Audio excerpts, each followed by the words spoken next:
জয় শ্রীকৃষ্ণ, জয় শ্রীকৃষ্ণ। এখানে দেখছেন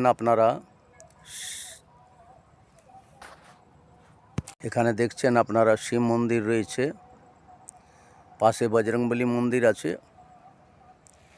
এই পাশে রয়েছে রাধা গোবিন্দ মন্দির। এই জায়গাটা একটা মঠ, ছোটোখাটো মঠ আমি তৈরি করেছিলাম। নাম আমার সনাতন দাস বৈষ্ণব। তবে এখন আর এখানে কোনো উৎসব করে উঠতে পারছি না, আমি একা, যার জন্যই আর সামর্থ্য নেই সেইভাবে।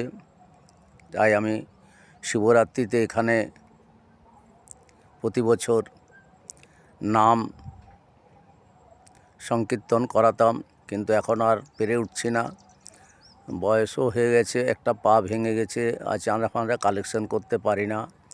আর আমার যেগুলো সঙ্গী সাথী ছিল তারাও নেই, তারা আমাকে একা করে চলে গেছে ছেড়ে। তাই এখানে রাধা গোবিন্দ মন্দির আছে। এটা হচ্ছে শিব মন্দির, আর পাশে রয়েছে বজরংবলী মন্দির। এই মন্দির এখন দেখুন, এখানে ছেলেরা আসে,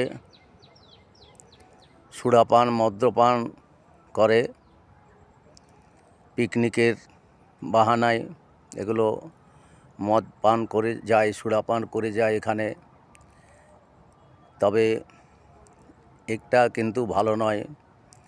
এই যে মদ পান করছে, সুরাপান করছে, ভগবান এখানে সর্বদাই বিরাজ করেন। আমি হয়তো আসতে পারছি না, দেখতে পাচ্ছি না, বাধাও দিতে পারছি না, কিন্তু ভগবান তো রয়েছেন এখানে সর্বদাই। তাই এখানে যাতে সুরাপান মদ্যপান না হয়, এর জন্য আমি ইউটিউবটা বানিয়ে ছাড়ছি। তবে ভক্তদের কাছে আমার এই কামনা, সকলেই এটা সাবস্ক্রাইব করবেন, লাইক করবেন, কারণ এই যে